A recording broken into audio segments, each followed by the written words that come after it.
झारखंड में राष्ट्रपति द्रौपदी मुर्मू ने अंतर्राज्यीय जन सांस्कृतिक समागम समारोह कार्तिक यात्रा को संबोधित किया। उन्होंने कहा कि ऐसे आयोजन हमारी संस्कृति और परंपराओं को जीवित रखते हैं और समाज को जोड़ते हैं। राष्ट्रपति ने सभी को इस सांस्कृतिक उत्सव में भाग लेने और इसे आगे बढ़ाने का आह्वान भी किया।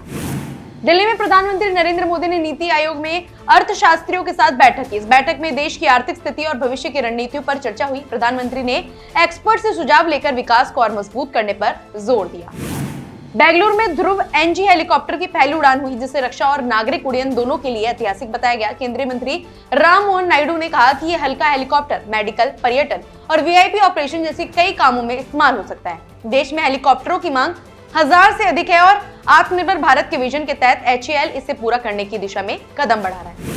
बेंगलुरु में केंद्रीय मंत्री शोभा करंदलाजे ने आरोप लगाया कि कर्नाटक सरकार बांग्लादेशी और रोहिंग्या लोगों को घर दे रही है और जबकि स्थानीय लोगों को घर नहीं मिल रहा है। उन्होंने कहा कि चुनाव से पहले राज्य में विशेष जांच रिपोर्ट SIR होनी चाहिए ताकि पता चले कितने भारी लोग यहाँ लाए गए हैं और उन्हें वोटर ID व आधार कार्ड दिए गए हैं।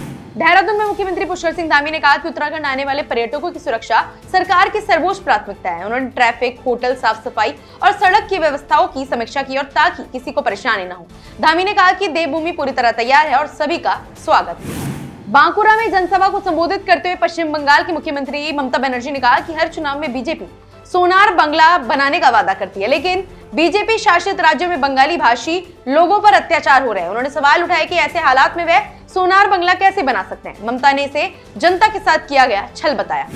अगरतला में त्रिपुरा के मुख्यमंत्री मानिक शाह ने एंजल चकमा हत्या मामले पर कहा कि पैसे किसी की जान वापस नहीं ला सकता। उन्होंने बताया कि उत्तराखंड सरकार ने आर्थिक मदद की घोषणा की और त्रिपुरा सरकार ने भी पीड़ित परिवार को 5 लाख रुपए देने का फैसला किया है। शाह ने कहा कि ये सहायता परिवार को सहारा देने के लिए, न कि उस जख्म को मिटाने के लिए। केरल में 93वें शिवगिरी तीर्थ यात्रा के उद्घाटन पर उपराष्ट्रपति CP राधाकृष्णन ने कहा कि श्री नारायण गुरु की शिक्षाएं भविष्य में भी लोगों को प्रेरित करती रहेंगी। उन्होंने शिवगिरी को सद्भाव का जीवंत उदाहरण और आध्यात्मिक साधना में सामाजिक आर्थिक प्रगति का अद्भुत संगम बताया। इस अवसर पर उपराष्ट्रपति ने 4 पुस्तकों का विमोचन भी किया।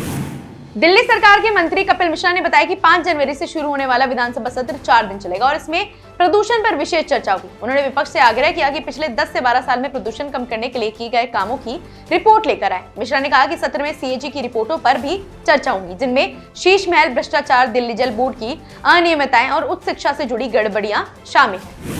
कोलकाता में केंद्रीय गृह मंत्री अमित शाह ने आरोप लगाया कि ममता बनर्जी के नेतृत्व में भ्रष्टाचार से पश्चिम बंगाल का विकास रुक गया है और योजनाएं टोल सिंडिकेट की भेंट चढ़ गई है। उन्होंने कहा कि पिछले 14 सालों में राज्य डर और भ्रष्टाचार की पहचान बन गया है। शाह ने दावा किया कि 2026 में भाजपा सरकार बनने पर बंग गौरव और बंग संस्कृति को फिर से जीवित किया जाएगा।